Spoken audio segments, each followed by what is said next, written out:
You want to know an easy, guaranteed way to double your money? Check this out. It's Land Conservation Easement Program. So what that means is you're buying land, and you can use these CPA firms that have been around for decades, which is what I did in Utah. It's 11 acres and it's a coal mine.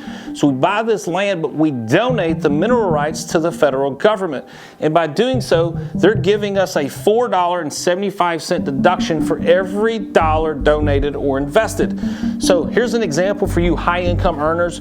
Say you make $500,000 of income. You're at a 37% tax bracket if you're a single filer, which means you got this crappy number right here, $185,000 in taxes.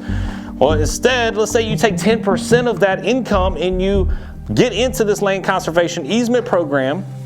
Now you've created a $237,500 deduction, which lowers your taxable income to $262,500, and it now puts you at a new tax bracket of 32%, which means you're only paying $84,000 in taxes. Assuming you use it in the first year, you actually have 10 years to use this.